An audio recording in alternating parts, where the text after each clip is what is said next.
I'm Mike Gaddy, and welcome to the Patterson Park Podcast Weekend Update. I am just a little bit nervous, and here's why. I have never done this. I had no idea what to expect. I just got the idea that I wanted an easy way to bring artists on to update you on what they've been doing since their episode aired, a couple months ago. So anyway, I got this harebrained idea, and I'm just a little nervous. I've never done this before, other than those poor, pitiful tests that you may have seen me when I do when I was testing the system. So right now, we're going to sit down and we're going to talk to Mollye Miller. You may remember Mollye is a local photographer who goes around Baltimore parks photographing families and individuals and people having fun. She does stoop photos, she works with businesses, she does weddings. She is just an all-around people photographer. And it's that fact that captured my interest in Mollye. She starts each shoot with a very simple and basic question. What if we really see each other? And by see, she means our personalities. What if we could capture photos and images that didn't just show the physical attributes of a person, but showed who they were, how they lived, how their family interacts with each other, the love that exists between two people. So, let's get an update with Mollye. Our live stream will begin, and I am nervous right now. Take a listen. So how you doing? I'm good, Mike. It's really good to see you. I love that whole you too. I cannot believe COVID is ending. We are coming to the end of this, and I could have actually had you in the studio. I didn't realize that. You are vaccinated. I am vaccinated. Soon the whole world will be vaccinated. That's the dream. We've got to get back together and start hanging out. It's meeting a threshold. God, if I spend one more lunch in front of the TV watching MSNBC, I'm going to go crazy. Okay, so we are live. This is the first time doing this. If anyone needs to send us a message, I don't have the messaging capability set up right now. So send us a message. We'll answer them later on Facebook. You start every shoot. Let's just review your shooting style just a little bit by posing the question, what if we could really see each other? Tell me just a little bit about how you shoot, what your shooting style is. Right. So I really want to come into a shoot without an agenda. I want to come in and just, I've usually had a conversation with the person, with the family. I kind of have a little bit of a sense of who they are, but I want to come in and just see them. I want to see them like there's no judgment. There's no, this is what I want you to do. This is how I want you to look. I just want to meet the people by seeing them as they are and just letting them be. I know a lot of other photographers can make it work by kind of telling people, okay, stand like this, do this thing. And I do sometimes ask people to get in a really pretty light or something like that. But for the most part, I just want to see them and let them just shine through. Yeah, and you have a style, which I love in your photography, of painting. Instead of painting with light, like most photographers do, and we talked about this in the last podcast episode, you paint with what I would call paint with emotion, capturing the interactions between people, between families, between partners, and using that emotion that's captured to tell the story. Yeah, I would say I have an obsession with emotion. That's how I am living my everyday. Emotion just comes first. It's what makes me do things, makes me care about things, makes me passionate about things. And so when I'm in the session, that's what I'm looking for. I'm just sort of like hunting for emotions. And sometimes, like I had a couple the other day, and she just said, my fiance has this laugh that's just out of this world. Like, I want to be able to look at a picture and be able to hear him forever, which is just so beautiful in itself. And I was like, okay, so now I'm looking for this laugh. I'm looking to I don't want to make them laugh. I want them to laugh with each other. And she was happy with the results. So I was really happy about that. Yeah, he had an amazing laugh, just, threw his head back and the whole thing. So I giggle. So you shoot almost as much using black and white as you do with color. And that's something in the last podcast episode we didn't really get to explore. What draws you to black and white and sort of this nostalgic view of photography? All the great old masters you think of, like Ansel Adams and those kinds of, famous photographers, always gravitated towards black and white, and so do you. So do you have a reason for that? Yes, I think that it just kind of takes out a lot of noise.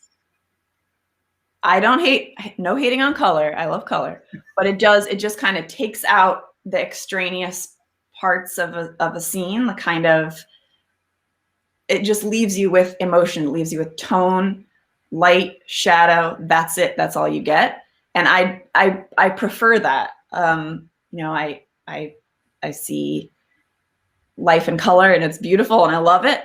But when I have an image, I think just kind of distilling it down to the light and shadow is just so powerful. And that's what I'm drawn to when I'm looking at pictures too. So super cool.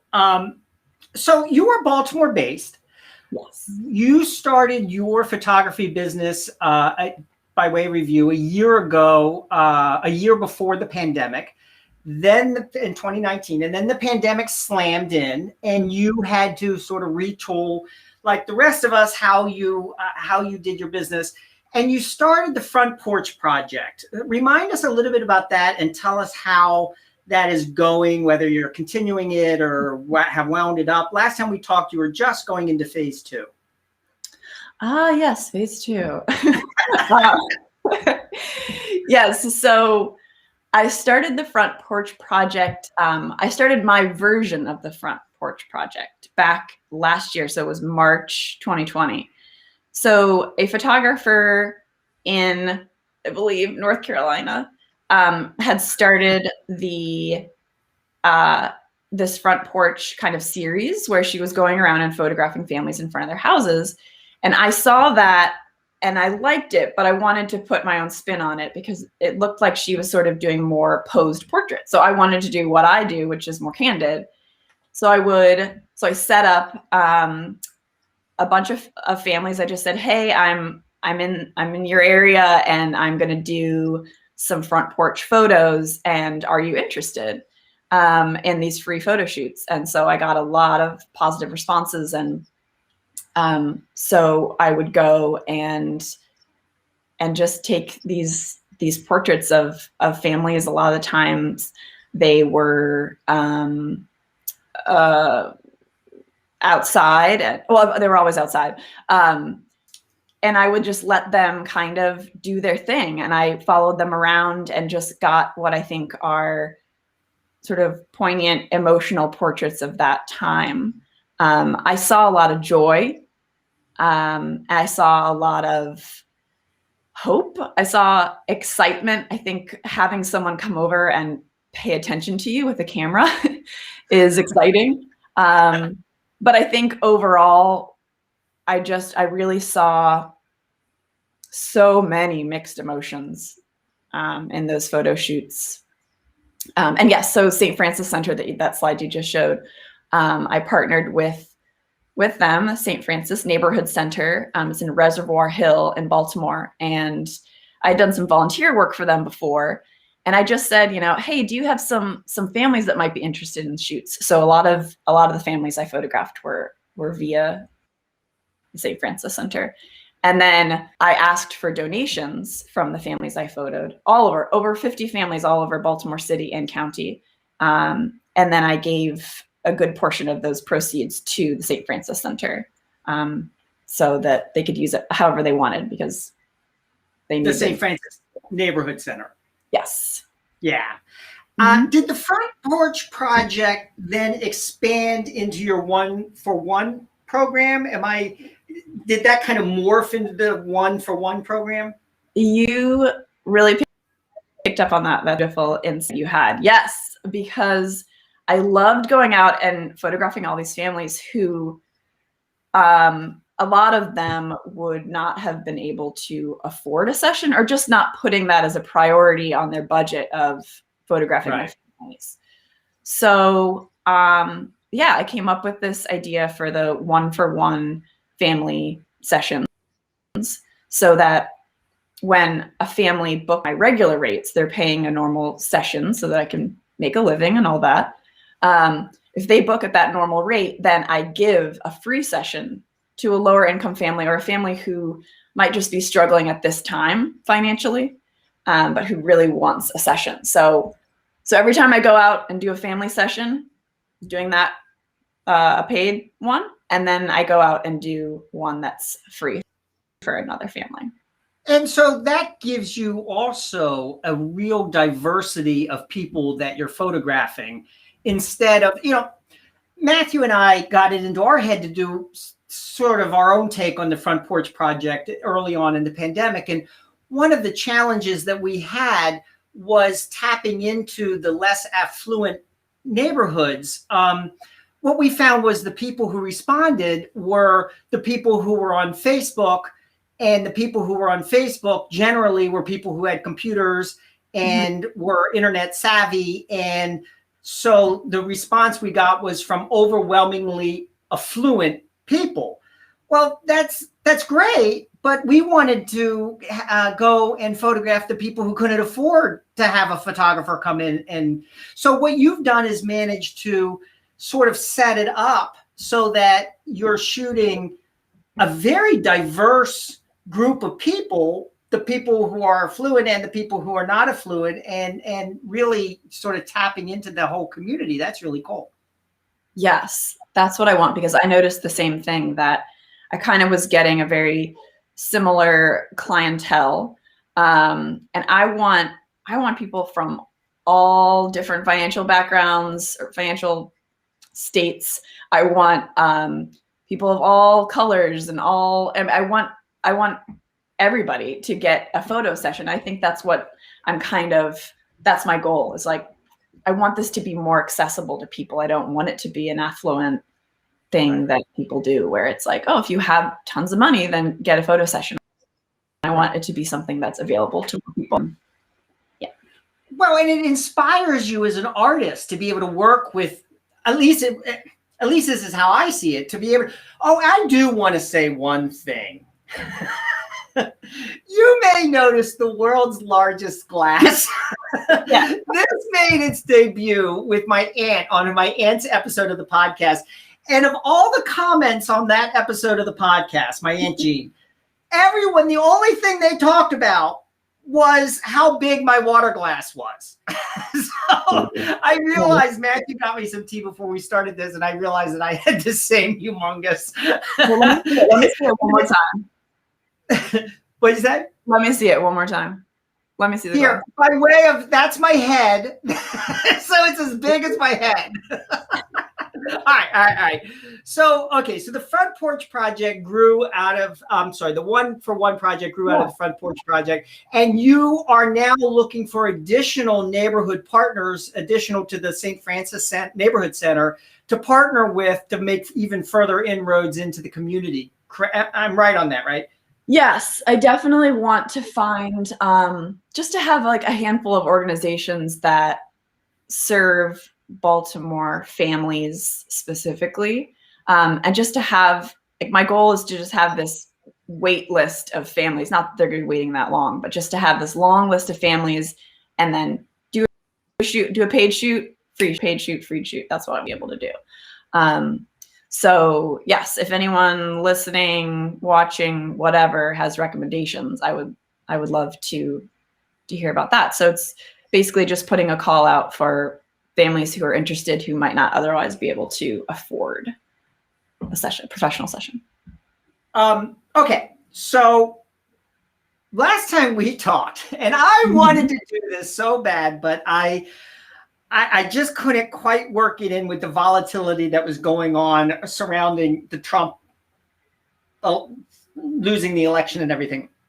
But in addition to the Front Porch Project and your one-on-one project, you have a real interest in photojournalism. Last time we talked, you had gone and photographed the Black Lives Matter marches in June, at least the one here in Baltimore.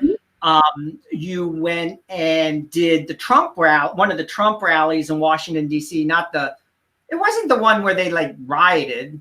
Oh, it was. Oh, okay. Yeah, no, but it's not fair to say that I did the rally. I was not.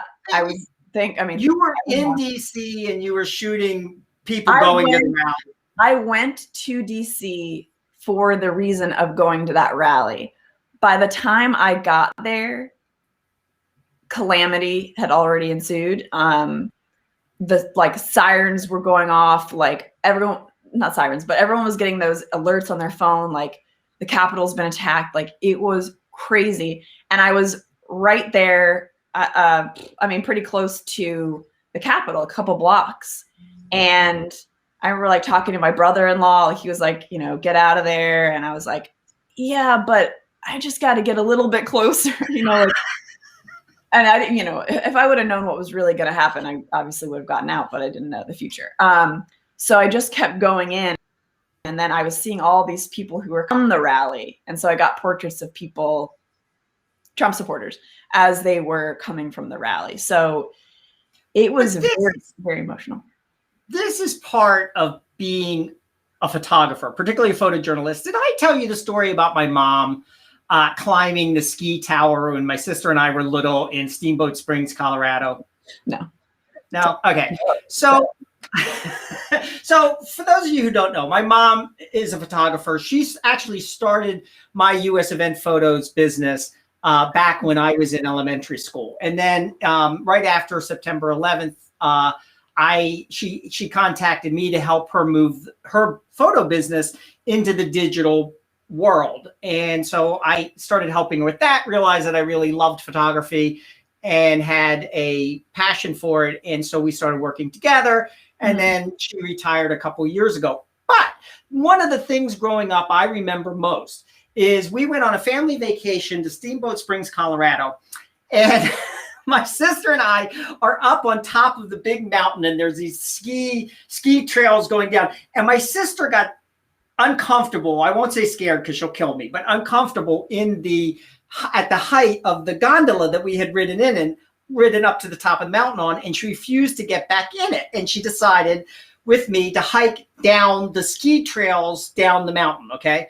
Well, it's summer, so they're all overgrown and there's weeds and briars and whatever, but we started doing it. Anyway, we look up at one of the huge towers that the gondolas are strung, on, and there is a lady crawling up the ladder of the tower, and it's my mom. And she's crawling up the ladder that she got permission to do it, but to get high so she could photograph for something project my dad was doing. I don't even know. These photos like up way high, but she was like 30,000 feet above the valley floor. God. Yeah, I was like, later or whatever. I'm not good with height, but I said, Mom, weren't you scared? It's a good picture. and yes. So this is what photographers do. We go where the photos are, right? Yeah. I mean, it kind of is like storm chasing in that way, where it's like, you should be running away from the tornado and you're like, no, but I gotta just get a little bit closer. Like, absolutely. It's a lot of like, I have to talk myself back some things. There's just certain things I shouldn't go closer to, but yeah, it's very hard. It's a hard life, wanting adventure all the time. Right. Okay. So I didn't mean to cut you off, but you recently, and I'm going to scroll this video in just a second, the images, the slideshow of your photos. You recently did Moms Demand Action. That's it. Tell us a little bit about that. So Moms Demand Action is a huge group that all over the country, they push for gun sense laws. So this event that I went to here in Baltimore, actually at City Hall, was a campaign to push for background checks. So it was like a road trip for background checks. So everyone had, there was this banner that they were taking all across the country. And so they came to Baltimore and everyone signs it who believes in this, this dire need for more gun laws in this country. So I went and photographed that event. And I'm going to be doing another one for them. It's called the Wear Orange event, and that is in June 4th through 6th weekend is when it's taking place. But yeah, I'm a big supporter of theirs and do a lot of work with them. And I've always said, like, if there's any photography opportunity, I want to do it. So that is so cool. And another project that you've been working on is schools that are reopening, that are coming back from COVID, and the kids are going back to school. Just tell us a little bit about that. Yeah, I want to do more. I did one on March 1st. This is the James McHenry Elementary School in downtown Baltimore. And some staff members at the school just wrote me about 2 days before the reopening. And they said, can you come and just photograph our kids? They're going to be coming back. They're going to be excited. There's just going to be a lot of emotion. There's going to be a lot going on. Can you come in and photograph? And of course I was like, yeah. So I got the kids kind of getting ready to go in the school, and then their sort of classroom setup, which was so different. And actually, they had sort of thought that the kids were going to be like, oh, it's so exciting to be back. But it's just, there's so many rules. There's, everyone's wearing masks and gloves and everyone's separated. So it was rife with just new emotions and kind of kids just looking around like, oh, what is this? Kids are so adaptable. I look out, we live right off of Patterson Park Avenue, and I look out and see the kids, tiny 3-year-olds in these face masks, and they're like, they're better than the adults who have it down around their chin. Don't get me started, Mike.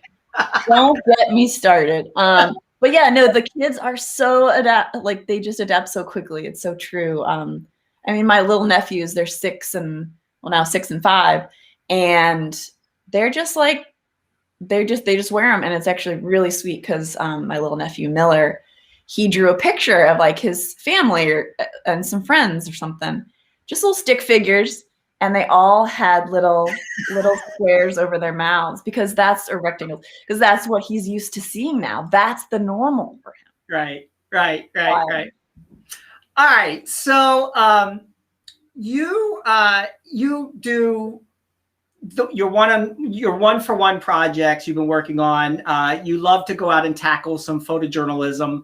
What else? You do weddings and stuff too, right? I've done some smaller weddings. Weddings are not something I push too much, only because I really want them to be smaller weddings. Now with COVID, of course, they've been smaller weddings. I'm going to be watch what you wish for. I know. I am going to be photographing a friend's wedding that's been like, her date has been pushed all over the place with COVID, but it's going to be a smaller wedding. So I do smaller weddings. That's something I definitely do. But then definitely my family work is big. The one-for-one project is really, really big. And then I started doing branding sessions. So I work with mostly small businesses here in the Baltimore area. And I just help people I make great images for people to use on their social media, on their websites, everything that they need kind of branding material for. And that kind of came from talking with my sister, Lexi Tamal. Shout out to Lexi. She's in Jamaica right now with her family. So Lexi is a branding strategist. And so just talking with her and kind of the needs that she sees and the people that she works with. And I was like, I would love to do that. And I had done a little bit of just sort of smaller branding shoots for, I mentioned last time about Eliud's, she does Belizean like sauces and foods and things. So I'd done it for her. And then I had done a session for my friend who's a life coach, and I did her sessions. But I've done a life coach. I recently did a band, the Ben DeHaan music group, a therapist who serves mostly like the Black community here in Baltimore. And I did, what else did I do? Yoga. So it's all over the place, but they are small businesses. But the musician, I don't know if we can call that small business, but small businesses. Oh yeah, no. The musicians that I've talked to, and we've had a couple on the podcast. Aaron Hill being one of them is, and in fact, I'll get to him in a second, but is hugely successful as both a business person and as a musician. And you have to hand it to him. He goes out into the community with, doing these pop-up concerts and has developed a huge following. And he's the one, by the way, we had talked about Clubhouse when we were just catching up, and he's the one who invited me onto Clubhouse, and I had no idea that this was a big deal to be invited onto Clubhouse, and so I, whatever. But anyway, you're on Clubhouse now. Do you hop on the branding boards and the photography boards, and when can people usually hook up with you on Clubhouse? I do, yeah. I'm in a bunch of the photography groups. And then, so I tried my first stream live.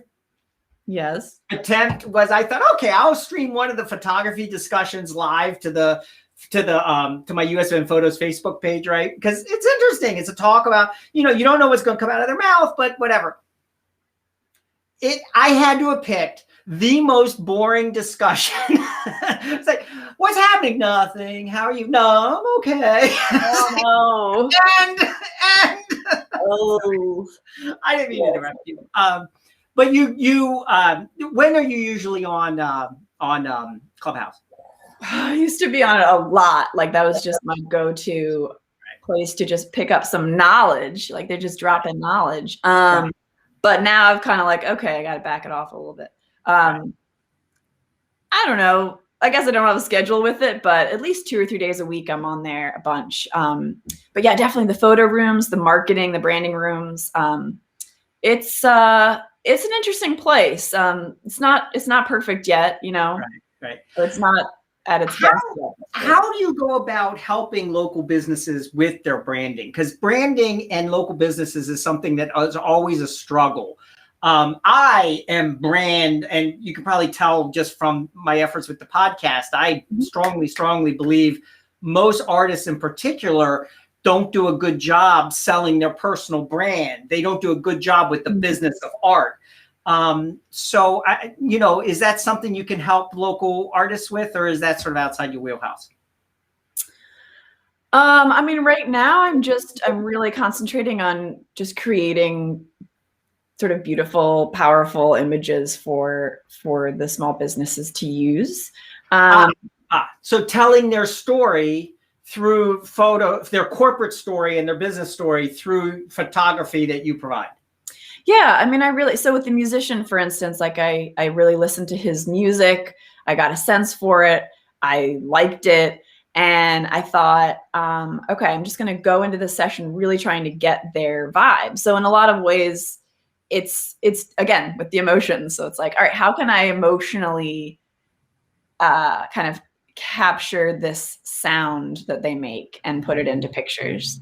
And with the therapist and life coaches, it's all about that kind of the sense that they give. So yeah, no, it's something I definitely want to work on more and do more of.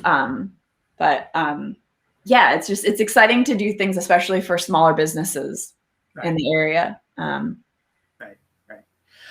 All right. Is there anything else we didn't? This was meant, and this was my first attempt, so please excuse any little glitches. But this was really meant to bring people up to speed on the projects that you've done since your Patterson Park podcast episode, not debuted, aired whatever. Oh, that sounds big. A few months ago. Is there anything else that you have been working on that I don't know of that you want to talk about, or have we done a pretty good job? We have done a good job. I'm just looking over at some notes. Yeah, I would say just that the 1-for-1 project, I want this to be really big. I want it to start here in Baltimore, and then I want it to just expand, and I want people from, we'll start with all over the country, to take this on and be like, hey, like, I like that idea. I want to do that too. I want to give sessions. I want to do something that is bringing some love and some light to the community. So I'd say that's kind of my big thing right now. But I love street photography. I love just going out and taking pictures all the time, and just meeting all sorts of people. Like, really, that's what it's about for me. And especially with such a long time of not being able to see people. Like, I went to an event last night, all outdoors, COVID safe still, for another a podcaster. I kind of did. Oh, I'm hurt. I'm sorry. I know, but I told him about you, so you all should just be friends. Yeah, no. Over competition. No. Well, for one thing, the Patterson Park podcast is really set up to be specifically for the East Baltimore neighborhood, and it's by the East Baltimore neighborhood for the East Baltimore neighborhood. So I don't know of another podcast. I'm sure there are, but I just don't know of another podcast that has sort of this laser focus on East Baltimore. And I think Baltimore is a great, every artist I've talked to has said that Baltimore is a great place to do their art. You said it during your podcast interview. Allison Fomich, the jewelry designer, said it,